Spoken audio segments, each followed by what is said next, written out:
Hello guys, it's Mr. Spence here. This is video 3 in the Earth series, and as you can see I've got my nice dry pot. There's no moisture in this at all.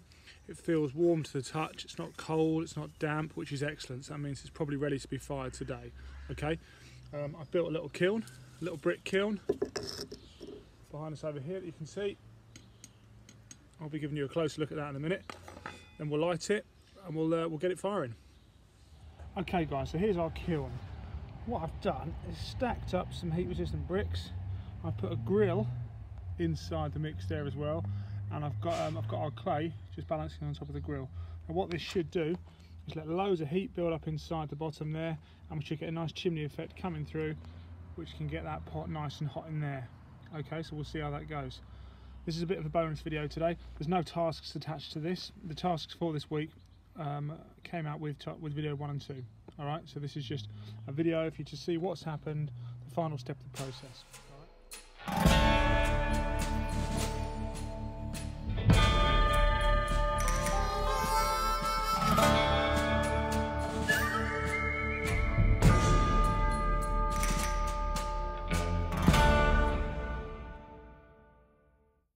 Okay guys, we've got a nice little fire going inside the kiln, which is brilliant, and most of that heat is coming past the grill and into that top chamber where the clay pot is, which is brilliant. Those bricks on top, heat resistant bricks, they should be keeping in most of the heat, so as long as that chamber gets up to about 600 degrees centigrade, then that clay pot should fire. We've got some great heat going in there now guys. Right guys, we've got a thermometer down there inside the pot attached to a digital reader.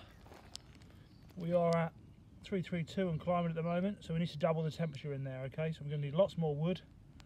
I might try and have a go at making the top a little bit more insulated, and we'll see how we get on. What we're doing here is giving it a good fan to put some more air into it, and as you can see we're climbing up much quicker. We're nearly hitting 400 there, so I think a load more wood, a load more fanning, and that should get us up to that 600 that we need.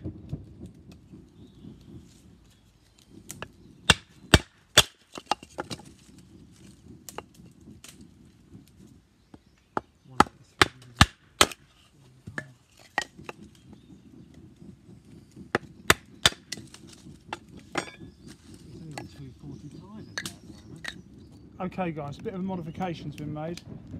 We've taken the top bricks off and put some insulating fabric inside, alright?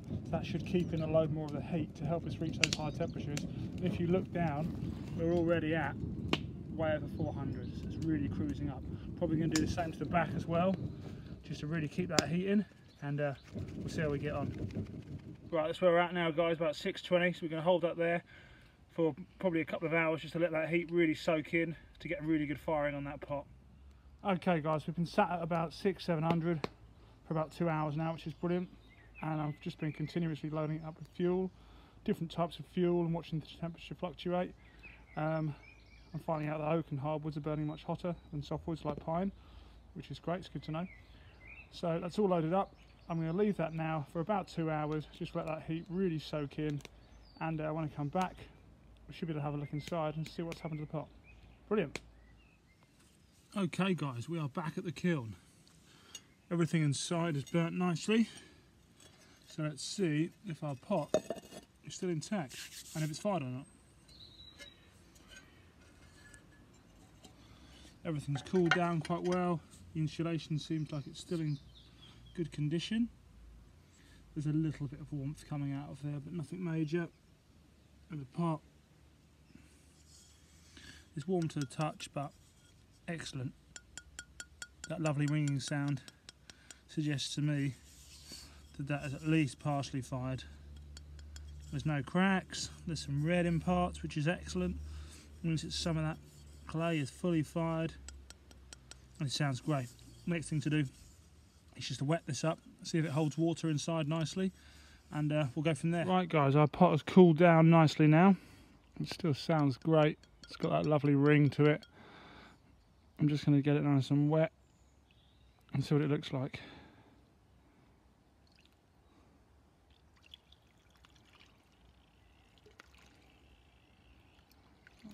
It's fizzing around a little bit.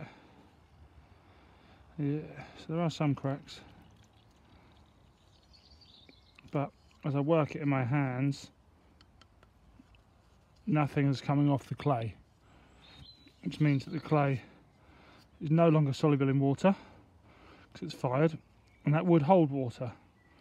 So if I was to leave that out for, well, as long as I wanted, that water's going to stay in there and it's not going to make the clay soft again, which is brilliant, which means I could use that for something.